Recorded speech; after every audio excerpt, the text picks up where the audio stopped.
Hey there, folks, and welcome back into the Northern Football Podcast, episode 207 of Northern Football. Ben Steiner alongside Brendan Dunlop. No Alex Gangué-Ruzic this week, but we're joined by Matt Scianitti to start off, and then Joshua Kloke later in the episode as well. And Matt, welcome to the podcast. I think it's the first time you've come on the podcast. Maybe you were on back in the day when Thomas Neff and Peter Galindo hosted this one. But Brendan, it was good to see you on Friday as well, celebrating Peter's 30th birthday. And Alex made his way to Toronto too. Yeah, no, it was nice, man. Matt's Mr. Football, so it's great that we can finally have him on Northern Football. And I promise awesome. we won't make you speak any Spanish. 200 episodes. Good for you boys. That's awesome. Congrats. Over 200 episodes. I love that. Yeah. Well, I mean, if Ben and I weren't a part of all 200, if that was the case, we might not have made it to 200. But, we're keeping it strong now, man. That the chase for 300 is on. The chase for 300 is on. Hey, listen. Look, chasing for a lot of things. 18 months away, boys. A lot of work to do. Man. A lot of work to do. It's crazy to think about. I remember being on the desk when it was awarded that day in Russia ahead of the 2018 World Cup, and doing the math in my head, like, okay, so I'm going to be almost 40. Like at the time I had no kids, like my dog was like 3, like, oh man, thinking about, where the world's going to be. And here we are now 18 months away from it. Very quick dad story, Matt, I think you'll appreciate. I've realized today that my son has more God-given athletic ability than I have. He's 21 months old, and we went on the ice today for the very first time. He's just on those bob skates, like those double blades. Yep. And he was gliding within 5 minutes, didn't want assistance, fell on his own, got right back up, and was like trying to skate like me and everybody else on the rink. I couldn't believe it. I couldn't be happier. Now it'll be something if he's in front of the net if he's on the pitch in front of the net and he can actually finish. I mean, because you and I can tell a few stories of you being set up with some brilliant ones and may not be going the right way. Yeah. But that's awesome. The older I get, the worse that gets, actually. That hasn't changed from a men's league team, as Ben knows from having come out with me as well. Yeah, I show up once earlier in this year, and I score on maybe one of 10 touches I had, and I'm never letting Brendan live that down from scoring with Queen's Park Strangers earlier this year. Most proud moment of my entire sporting career. It really is. It's initiation is the wrong word, but there's certainly, if you're part of the Canadian soccer community and you haven't been on Brendan Dunlop's team, are you really part of the Canadian soccer community? I mean, that's what you have to ask yourself. That's a rite of passage. You got to get on Queen's Park Strangers if you're going to be a part of the Canadian soccer community, at least in Toronto. Yeah, I haven't had Kilben out yet because he lives in Quebec. He lives too far. Algonquin Park. You know what though? You should get him out, because that would be something, that him just on there, 10, 11 years in the Premier League. Yeah. I'd love to see him on the pitch. That'd be cool. Looking to pick fights with all the English expats that come across him, for sure. Nobody wear a Liverpool jersey that day. There are enough fights that go on in men's league and co-ed league sports in Toronto. I've come to notice, especially in hockey. Not playing beer league hockey this year because of how rough it got. But enough about hockey. We'll touch on hockey a little bit later in the show as well. But Matt, of course, you traveled around with the CanMNT a ton this year through Copa. I think you were one of the few people there when Tejan Buchanan broke his leg, and through the last several years, you've been following this team around the world, really. 2024, wild year when you think back to, where we were a year ago. If you had to kind of pick your top 3 moments and maybe your top moment as well from this wild year, what would it be? Oh, wow. Number 3 has to be the game in Bordeaux against France. And I say that specifically because it gave, I think, a little teaser as to what's to come for the men's team, the quality of opposition they're going to face leading up to the World Cup. And it was one of those moments in my esteemed cameraman, Fred Mislachuk from Winnipeg, had never been in a European soccer environment before. And when they're singing La Marseillaise, and that was going to be the send-off for the French team ahead of the Euros. And I got this brilliant video of him looking around. Everyone's waving the red, white, and blue. And it was noisy in there. Like, they were expecting that France was going to go ahead and kick the blank out of Canada. Mm-hmm. And after those first 15, 20 minutes, and you see Maxime Crépeau make those saves that he did. And then you see Ismail Kone work himself into the game. And to contrast that with that second half against the Dutch, where I was sitting in the stadium in Feyenoord going, oh, Jesse Marsch has a lot of work to do. Mm-hmm. And to see the composure and the belief that started to build, it was the first time I looked at the men's team and was like, maybe they can do something at this level. Like maybe they can. My number two moment has to be, so halftime, the first game, halftime, this will sound odd, but the game against Argentina, it's Open Copa America, the whole, like, to be able to be there on the field and watch the men's team go out to open the oldest continental tournament in the world against the reigning World Cup champions. And to watch Lionel Messi walk back with Julian Alvarez and Endo Fernandez and all of these guys right to the locker room. And he's looking at them like, this team has come to play. Canada has come to play today, so we have to come to play. And obviously Alvarez scores with, almost not seconds, but minutes after halftime. It showed me that, like, Canada belongs. And my top moment was the game against Venezuela. Like, I have to tell you, I have been very, very lucky to cover this team literally all over the world. And so is Joshua Kloke. And when they got off the bus that day, I was like, no, they're winning this game. Like, it was just so weird. I had been around them for so long. And we have to remember this. Like, these guys aren't kids anymore. Like, Alistair Johnston is no longer the kid that played for League One Ontario anymore. And Maxime Crépeau had come to his own as a starting goalkeeper when that was the biggest question. And it kind of still is, really. But for that tournament, he asserted himself. And see the rise of Moise Bobbito. And to watch these guys walk out of that bus. And I was right by the locker when they did. And obviously, this is all credit to Jesse Marsch, and there's another way of looking at this list where the number one spot is occupied by the day that Jesse Marsch became the head coach of the men's national team. But everything around it, the context, Tejan Buchanan breaking his leg just a few days before, the rise in that tournament of Jacob Schaffelberg and him scoring that goal and his tongue coming out and him lifting Tejan's jersey, to Rondon scoring a little ridiculous goal that shouldn't have happened. And being inside that stadium in Dallas and feeling the ground shake and 50,000 people throw their drinks in the air and being like, understanding, at least I did in that moment, what the flavor of Copa America actually is and what it means. And then to watch Canada deal with all of that. And Ismail Kone just calmly slot his penalty home, and to see what it meant to that team and to know that it's like, this is it. Like, this is what it feels like when your men's national team wins an important game, when now they're going to the semifinals of a major international tournament. I think that moment just crystallized for me how special the next 18 months are going to be. This is going to be a ride like we've never experienced. And I know that there's going to be ups and downs. I mean, I'm sure you guys in the months to come will be talking about that CONCACAF Nations League and what those finals and what they mean for the further development of the team. But that moment, that game against Venezuela, to say nothing of Sidney Crosby showing up and hanging out with the men's team afterwards, showed me that this whole team is primed for a very, very special 18 months ahead. Yeah, I think for me, the standout moment was, you mentioned it as well, being on the pitch in Atlanta against Argentina in that first game.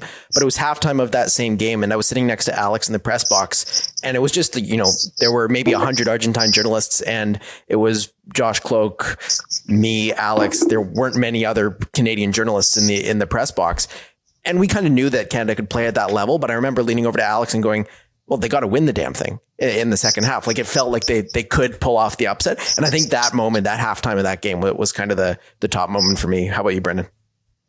Yeah, I mean, it's definitely up there. I mean, it's hard to look back at the year and not see the hiring of Jesse Marsch as this really transformational moment.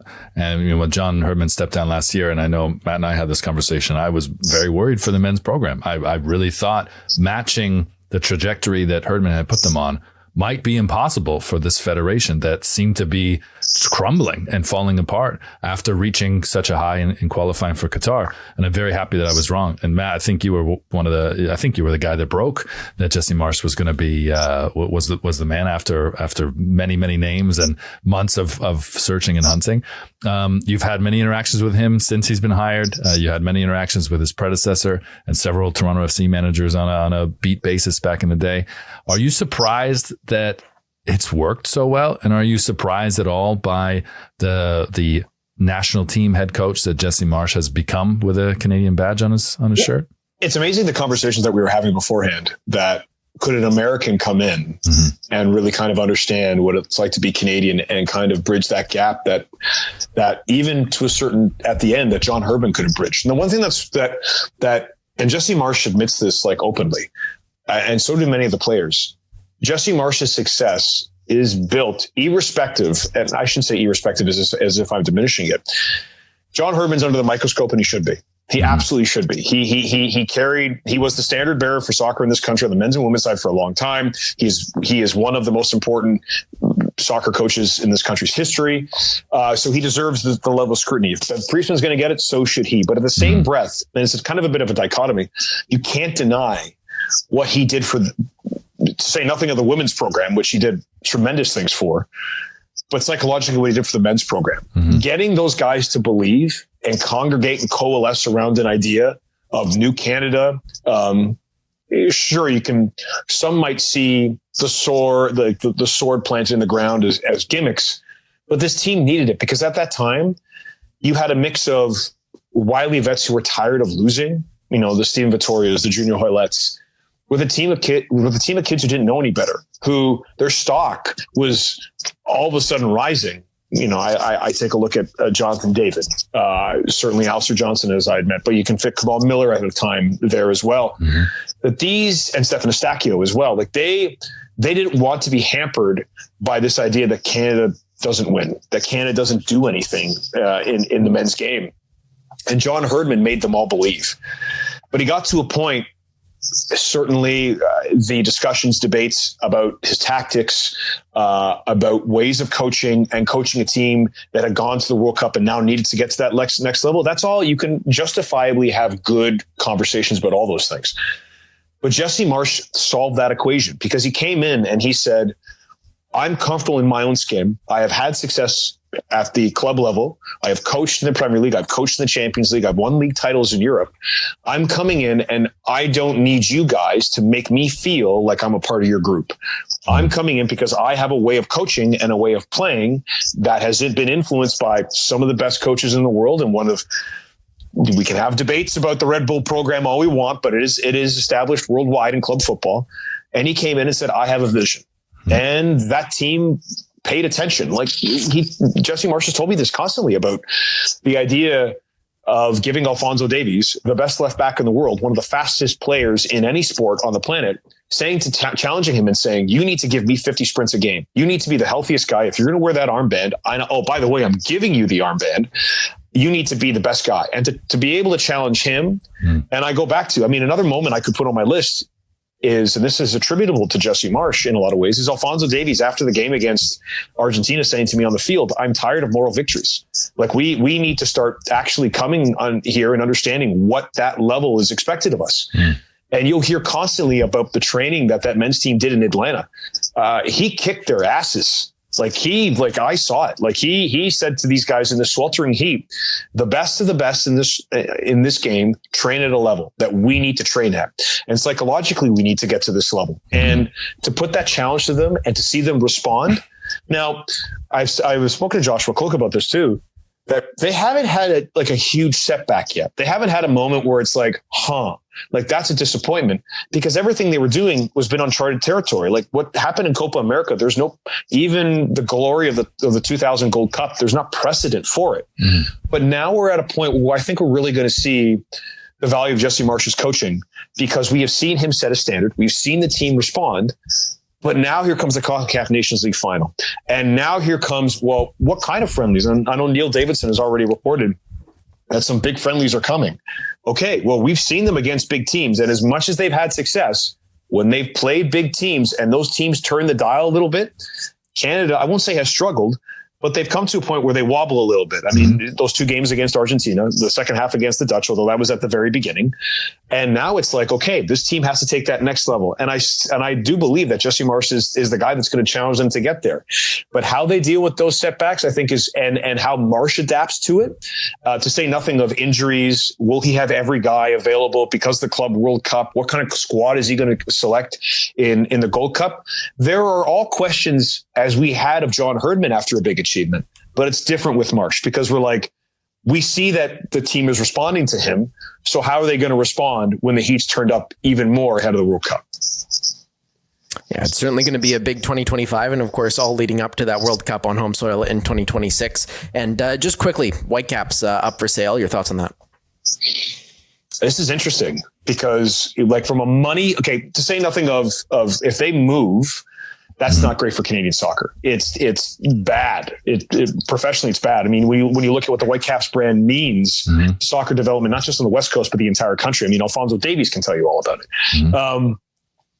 But this will be interesting from a financial perspective in terms of who comes in and pays, because now we have not only an established brand in Major League Soccer, but an established brand in North American soccer. I mean, this is a canon. I mean, some people might roll their eyes, but historically, this would be Seattle Sounders have won far more in the last few years, no doubt about it. The Vancouver Whitecaps have the same legacy kind of brand as the Seattle Sounders do. So who's the person that comes in and what do they do with that brand?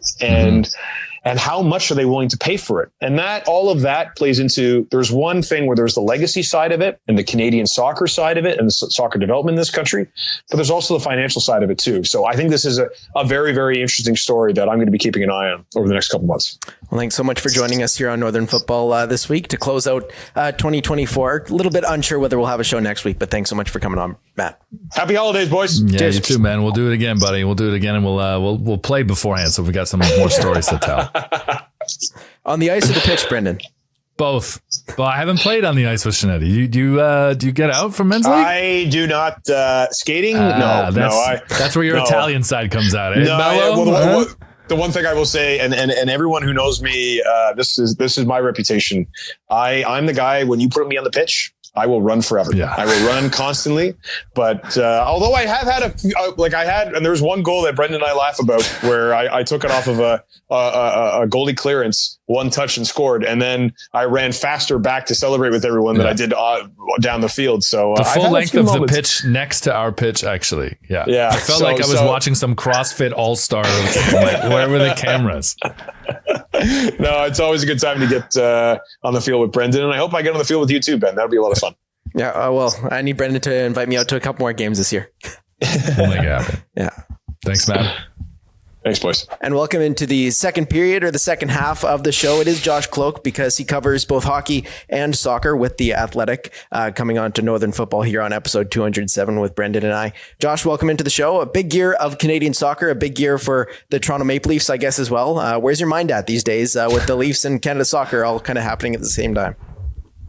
Yeah, never a day goes by with those teams where drama is far behind, right? They're not teams and organizations where you're kind of wondering, what you're going to write about day to day. So keeps you on your toes. Now you're kind of making me sweat thinking about what happens next year. So thanks for that, Steiner. When you're in other rinks and stuff and you see like the Jets guy, are you just like, man, like, does this guy have enough going on in his life, or is he just... Yeah, I'm sure people say that, or I don't know. Maybe people say that about me because we had our holiday party last night, our company holiday party. And it's funny, you hang around with like a lot of hockey people, and especially this summer, they all wanted to talk about the men's national team. Right. I think back to like being at the draft in Vegas, and I had to leave Copa America for a few days to go cover the draft.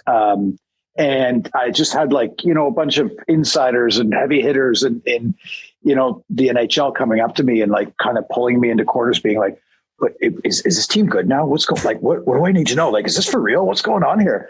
So there's a lot of, there can be a lot of crossover, I think, just in terms of like hockey and soccer. I think the kind of, and Dunlop, I know we've talked about this before, but like, the way of thinking about soccer from stereotypical hockey types is really kind of gone, right? I know we've talked about growing up and playing soccer and how it was viewed in a certain way by people that grew up playing hockey. I think that's really dead and buried. And I think this year is reflective of that, because I'm sure we're going to talk about, Sid Crosby going into the men's national team locker room to celebrate. The crossovers are real. I think soccer is being recognized by, mainstream culture in Canada in a way that it hasn't been in the past. So just in terms of like seeing other writers, people are really, really curious about what happened this year, right?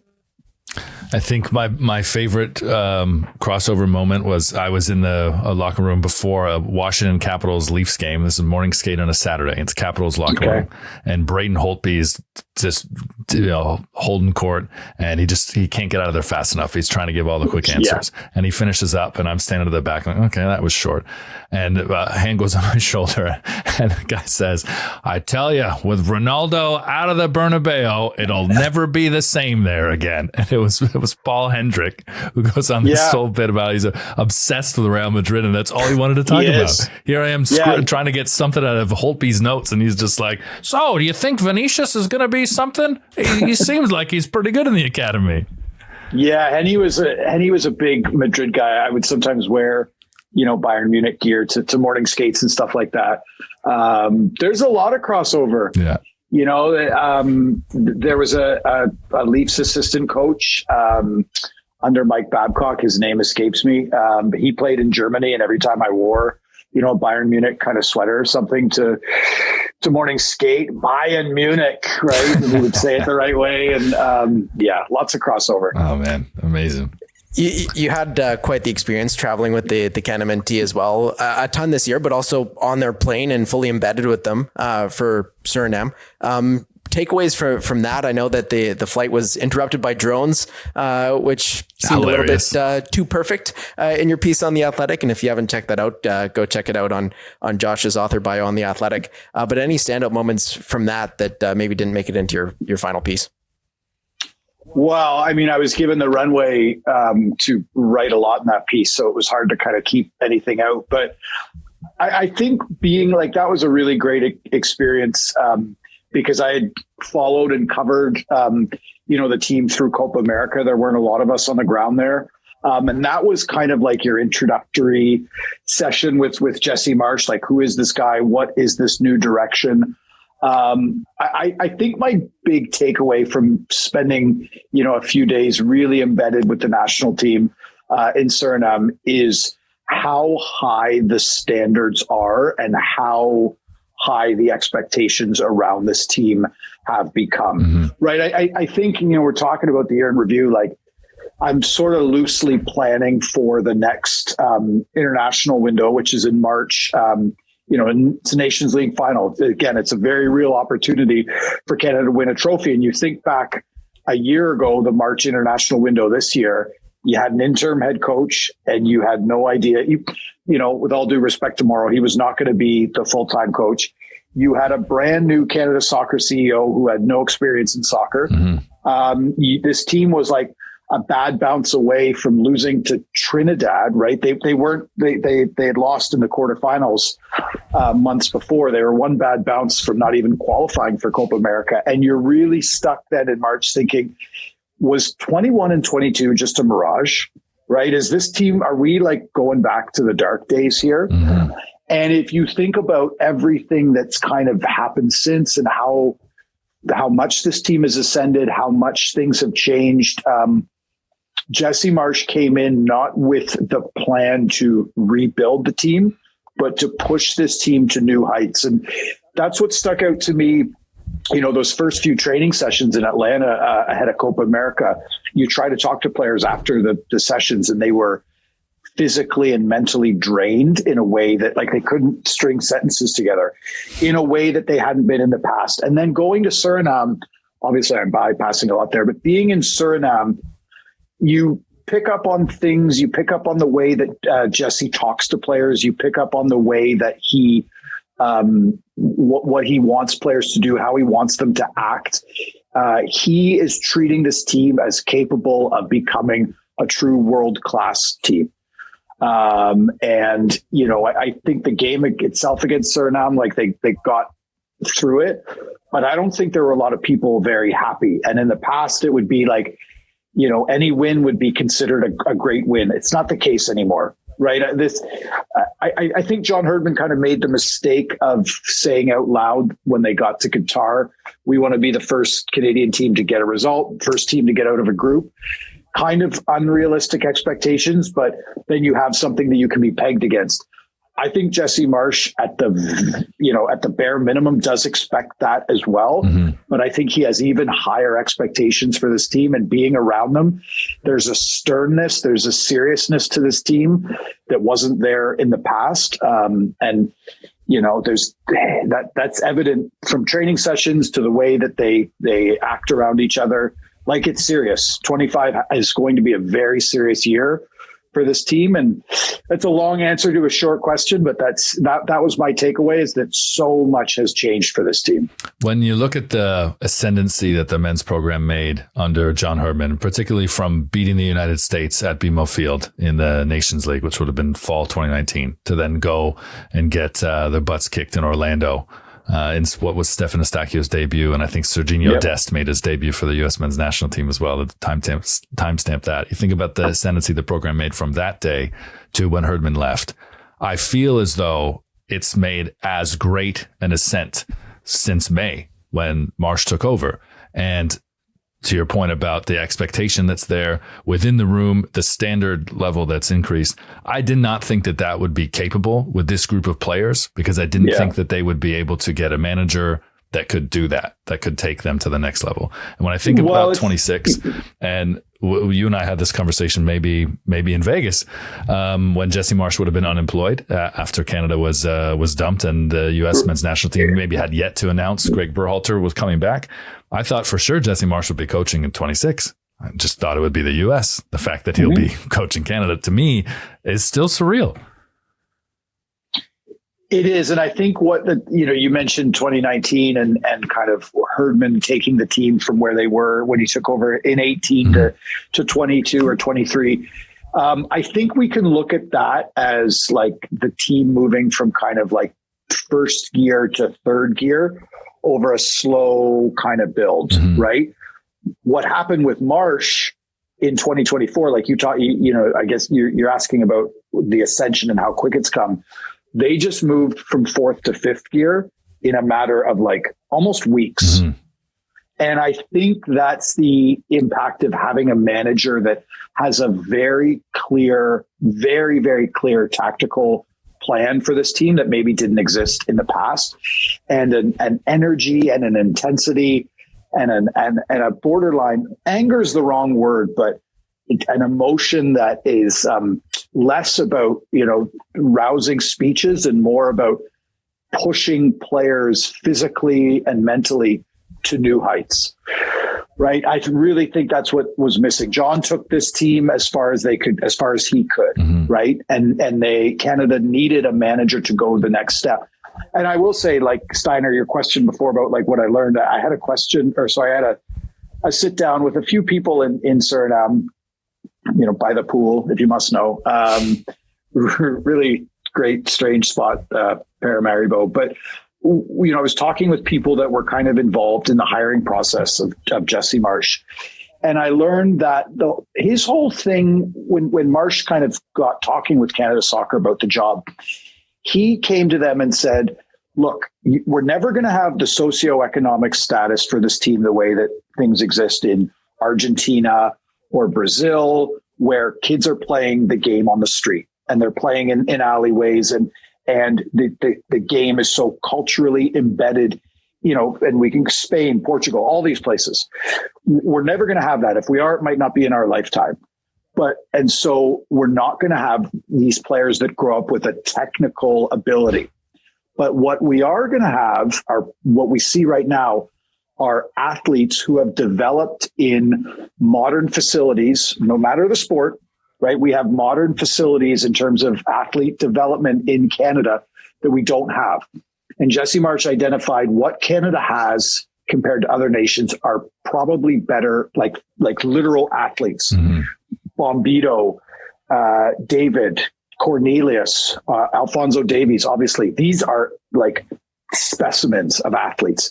And he said, look, if you give me the chance here, I can get these players playing to their strength, which is literally speed and running. And I understand I have a tactical background that can get the best out of those types of players, right?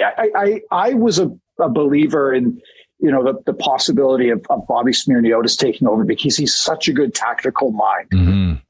But you do wonder if what is lacking with a lot of these players is still the tactical upbringing at the highest level, right? Like someone like Ismail Kone, fantastic athlete, but he goes to Ligue 1 and he struggles right away. Mm-hmm. Right. So that's what I think was missing. So that's why I think it was a real stroke of genius. We're talking about Jesse Marsch is bringing him in because he understood we have athletes. How do we devise tactical plans that get our athletes being athletic? And that's running, that's pressing. We all watched that first half against the Netherlands and thought, oh, baby, this is not going to work. Lo and behold, it ended up working really, really well throughout the year. The turning point was obviously Venezuela. I know for a fact it was that Venezuela game, and we can talk more about that because I have some really great memories of that game. But that was the game where Jesse Marsch turned to his staff during the game on the bench and he pointed at him and said, now they get it. For the first time, this is what they want. This is what I've wanted them to do. And that game was impressive for a number of reasons, but I think it was because that was the turning point. They ran this team into the ground. They ran Venezuela into the ground. And that's something that you hadn't seen from men's national teams in the past, right? What's the goal, do you think, for this team for 2026? Now that we're 18 months out from the World Cup and we've seen the standard in some ways from Jesse Marsch, what's your expectation and what's the goal? Well, first things first, I was listening. I don't know if it was the last pod or two pods ago. You, Steiner, I think it was you and Alex were debating about whether or not they have to win a trophy in 25. Let's start there. The answer is yes. Mm-hmm. You absolutely have to win either the Gold Cup or Nations League. This team is that good. Mm-hmm. They're the best, in terms of power rankings, they're the best team in CONCACAF right now.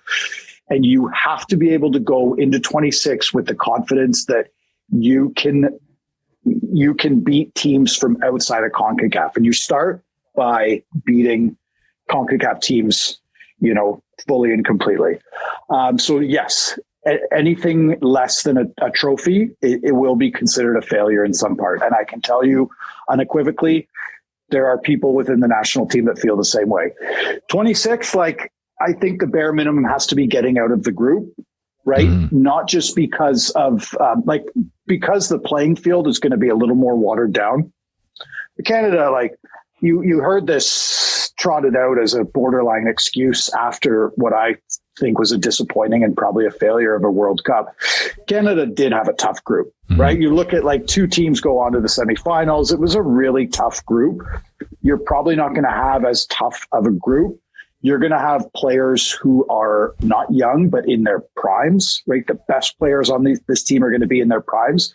You're going to have games at home in comfortable situations or familiar situations, I should say. Mm-hmm. This team has been talking since their renaissance, in 2019 or whatever, about changing the sport for the future in this country. If you don't capitalize on 26 in a meaningful way, and that means real W's, it's a loss. You're never going to get as good an opportunity to change the sporting landscape than a home World Cup. So you have to get out of the group, and that means wins, and you have to score.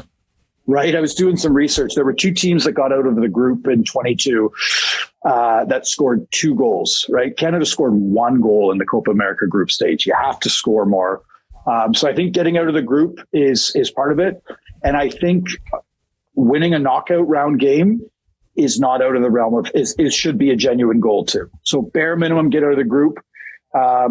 What you should be striving for is winning a knockout round game. That's why Venezuela mattered so much, mm-hmm. because they learned this is how we win a game that is a real test of wills, mm-hmm.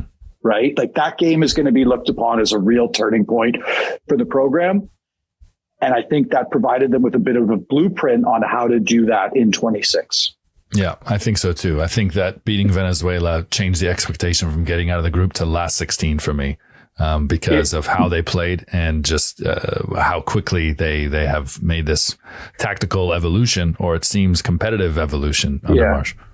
I mean, that's the kind of game they lose in the past. 100%. Right. I was thinking, there were a lot of those games in the past, to be fair. Mm-hmm. For sure. But this is very inside baseball, but it was just me and Platt were the only Canadian reporters, in Dallas? non-rights holders in Dallas. And so we sat in this real cavernous press box. It's obviously a magnificent facility, AT&T Stadium. So there were two of us, and there were at least 100 Venezuelan reporters. Mm-hmm. And the whole professional line of thinking of no cheering in the press box did not apply to that game. And these Venezuelan reporters had to be reminded multiple times by Copa America officials to stop cheering, not only stop cheering in the press box, stop outwardly standing and booing Canada in the press box. Add on the fact that, I don't have the numbers in front of me, but this was an away game for Canada. It was filled with Venezuelan fans. And you felt just being in the press box, and, I'm not going to sue him, but Platt was Platt. He was being very docile about the whole thing. And I was getting swept up in it because it was, Dunlop, I really believe in no cheering in the press box and, professional ethics and all that.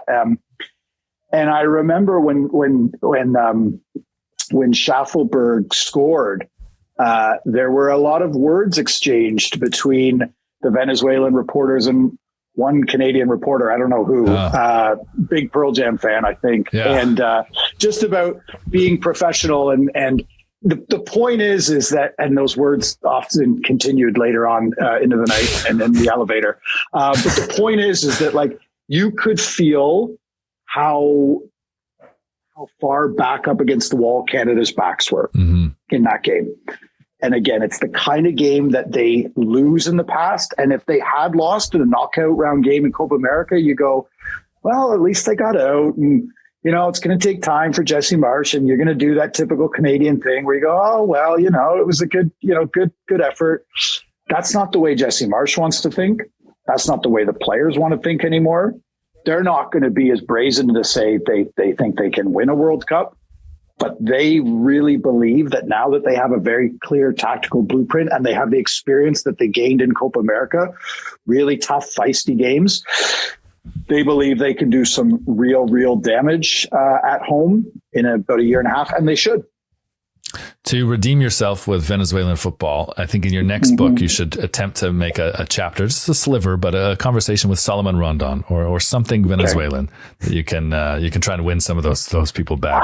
I like Venezuela. I like Venezuelan food. Yeah. Arepas, I'm all in. I think arepas are from Venezuela, but no, it was just such a great experience because you do come away from it. You come away from it recognizing how much the national team means to some countries in a way that it doesn't resonate in the same way with Canada right now. 100%.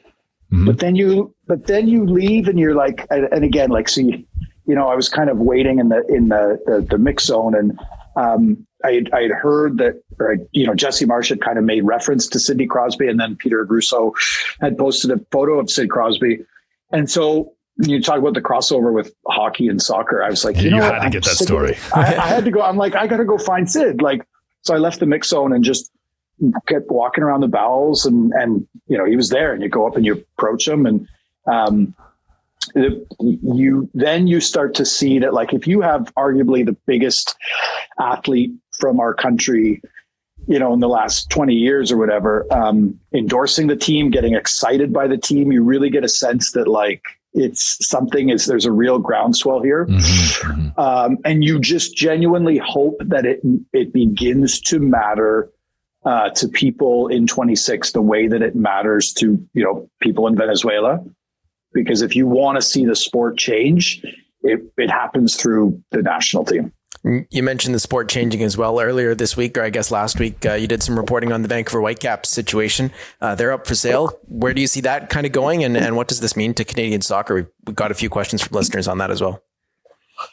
I think people should look at what happens with the 3 Canadian MLS clubs in 25 quite seriously and quite critically. Right. I think I know that the hope and the intent is to keep the team in Vancouver. Fine. right? And it's easy to say that.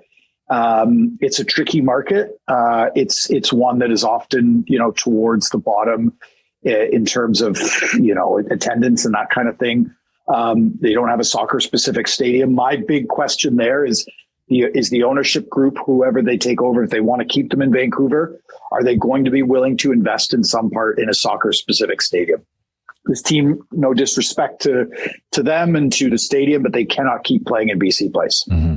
So that is my biggest question is this new ownership group, if they want to keep them there, are they going to go in on a soccer specific stadium? If they're not, you have real questions. And that's kind of coupled with the fact that Toronto FC essentially have a new ownership group with Rogers taking over, Bell's portion of MLSC.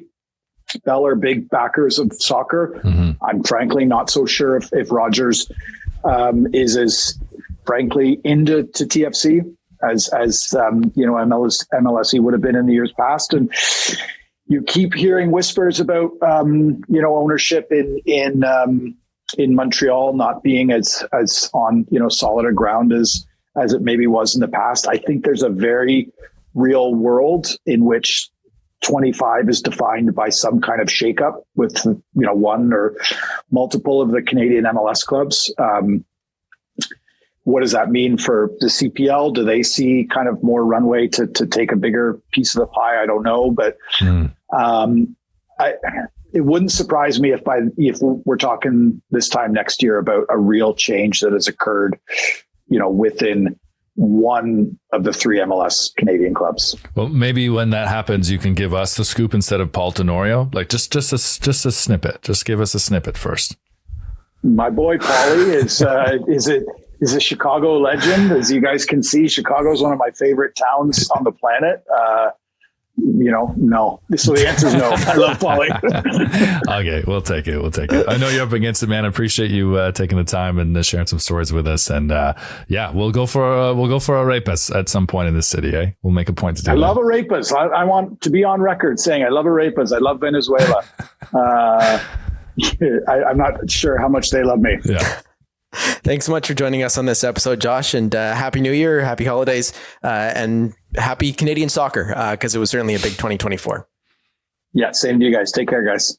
And thanks again to Josh Kloke and Matt Scianitti for joining us here on Northern Football and what could be the final episode of 2024. Make sure you can subscribe to the podcast on all of the different podcast platforms, and you can also watch us on the 90th Minute on YouTube.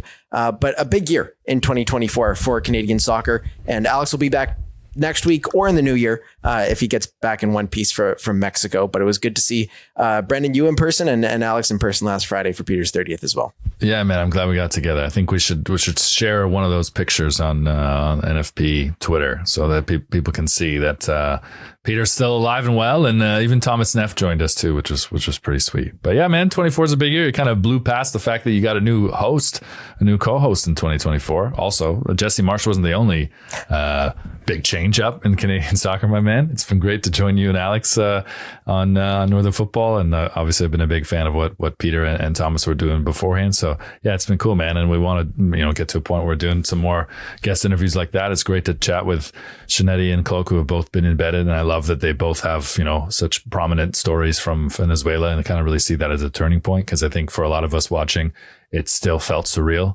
to see them progress. And I remember I watched actually with the Footy Culture guys. That game was the only game that I didn't do on radio for Copa because of scheduling. And when Eustáquio steps up, I felt like that was the guaranteed penalty. And for him not to score that's where I felt like we were going back into the dark ages, even though to have lost in penalties there still would have been a tremendous achievement, and then no one would have faulted or attacked Canada to lose in the quarterfinals like that. It's awesome that we're talking about them as having finished fourth, and going into 2025 with the Nations League being the first attempt at a trophy, and I think being the most important one. Right? I didn't want to eat up the time with Josh, but Gold Cup would be nice. But to me, if they lose to Mexico in the semis, and then they go and they win the Gold Cup, it's not going to be an A team. It's going to be splintered, and the Club World Cup's going to make things complicated. Like I do not know what Canada or other nations would do if Alphonso Davies starts at the Club World Cup and then, Bayern get bounced early? Is this going to be like the NHL playoffs and the World Junior Championships or World Hockey Championships, like where you can just, after the Penguins get bounced in the first round, Crosby can go over to Finland and play? Like, will that be available for Canada and Copa and those teams? It's such a logistical nightmare. And you just think about how the US and Mexico, who've been powers for decades, have always treated the Gold Cup as like a secondary tournament. That's kind of what Canada has ascended to now, where like they're going to leave the top 6 guys out like the last tournament. Now I know there was some injuries in that, but you don't do that in 2023 if you're not at that level of being a top 3 power in the Confederation, which Canada undeniably is now. So Gold Cup would be nice. I would love, for the nostalgia and to get the 2000 guys together. And I think it'd be good for a lot of those guys too, to ride the ride together, light up their own group chats, be a part of anything, festivities, watch parties, things like that. It'd be great for those 2000 guys. But for the team, as a statement, as a measuring stick, it's Nations League, man. You go and you beat Mexico in what's going to be a home game for Mexico at SoFi Stadium in LA. That they haven't had that experience. This men's team has not had that experience. The closest thing to that, I would say, and I'd love to debate this if you feel otherwise, or if Alex was here, the only environment I think that Canada has experienced, this iteration of the team, that would rival what SoFi will be like for that Nations League semi against Mexico, is Morocco in the 3rd game. But Canada knew that they were already out, and Morocco was just buoyed on by belief. No one in the stadium expected that they would be semifinalists, but they were riding this exceptional and incredible wave that, for Morocco and for, I guess, all the neutrals, carried on all the way to the semis. And it was an undeniable, unstoppable wave, which was really, really cool. But in terms of atmospheres, I really don't think that Canada has faced a cauldron like that. They didn't get that at second and 21. And this team's at a totally different level now. So they will absolutely get that in that semifinal at SoFi. I think I'd actually go against you on that point as well. Please. Because, you were there in Morocco. I wasn't, Alex wasn't. So we don't have that perspective either. But I think Honduras at the Gold Cup last year, might have been El Salvador in Houston. Big crowd. And that was cauldron against Canada without their top players. I think that's a crowd that can rival potentially the atmosphere. Sure. Now that is wasn't MLS the top stadium. Players. But that wasn't the top players. You're missing your top 6 guys. But how about Argentina this summer? Argentina and Atlanta and New York walking around that stadium in the semifinal. Yeah, that was pretty clear. Now it's an American fan base as well. Like it's a lot of Messi fans, and it is New York, so there are some authentic Argentinians around there as well. But it's a lot of like Messi and Argentina, Barca fans, and I guess Miami fans now as well. So it's a little bit different, but I think that can sort of rival with it. But it does have some of that element taken out because it is an American crowd. Yeah, I would say so. I think if I would really love for Canada to be invited to be the guest at a South American hosted Copa America that's not 16 expanded, that's, back to the traditional 12. And I really think, Canada would really compete. Canada would be bad guests because they have the potential to win. They might not get invited, or the expectation would be that they bring a B team like Mexico and the United States have when they previously have taken up those guest invites. They can't fork over the money either, like a Saudi Arabia or a Qatar could at this point. Yeah, that'll be a Copa America featuring Saudi Arabia, especially ahead of them hosting 2034. I think Gold Cup might have Saudi Arabia next summer. In 2025, you think that Saudis will be invited as the guests for the Gold Cup? I've definitely read a couple stories that Saudi was looking at being the guests for Gold Cup. Which have they decided that it will be 16 teams for Gold Cup? I don't think the details are out yet. I'd have to double check that, but there's definitely been reports about Saudi Arabia, and with that potentially Ahmed El Ghamdi, the dual national Canadian that will never play for Canada. Sunsetters FC graduate, right? St. George's School of Vancouver graduate, played with him at recess in high school and elementary. I played with him in recess at high school. That sentence just sounds so hilarious in your uniforms at your private school. Yep. And he would always crap on the Canadian soccer development system. Next thing you know, he's playing in the CPL, and next thing you know, he's playing with Benzema, Ronaldo, and all the big names that have signed in Saudi Arabia. Unbelievable. Yeah, he plays for Etihad with Benzema, right? Yeah, he's playing for Etihad now. Incredible. Yeah, and a little bit insane to look at where both of our lives went. Yeah. But, hey, man, it's still insane to talk about Canada as a real power in CONCACAF, and we're talking about them as a team that, should maybe have contention aspirations as a host of a home World Cup. I mean, that's insane. You think about Mexico flirting with the quarterfinals at the World Cup over the last 20 years. And kind of the expectation that should be it. They don't reach the quarters, that's a failure. And the U.S. reaching the quarters with Landon Donovan and Clint Mathis in 2002, and what really was the beginning of a golden generation, but certainly not the best iteration of the U.S. men's team that I think that we've seen.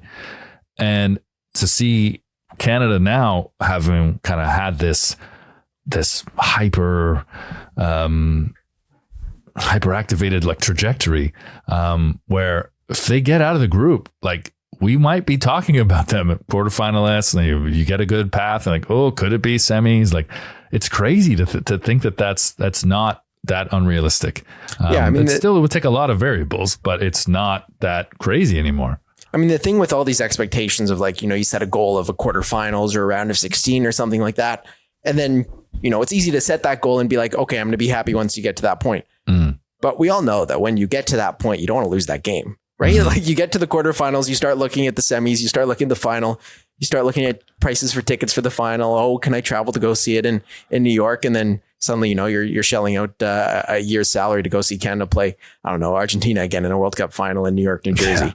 Yeah. The semis, the semis against Argentina at Copa this past summer is such a great example of that, because I don't think anyone woke up and felt like Canada was going to win, but you didn't feel like in years past that there was no chance Canada could win. It did feel like it wasn't beyond the realm of possibility. Highly unlikely, but not beyond the realm of possibility. And that's such a big shift in the Canadian game. Certainly a big year. Thanks so much for everyone for tuning into Northern Football throughout the year, through the departure of Peter and the addition of Brendan as well, and everything that we saw in Canadian soccer this year. So a happy new year, happy holidays to everybody, and we'll be back in 2025, if not next week. Happy holidays.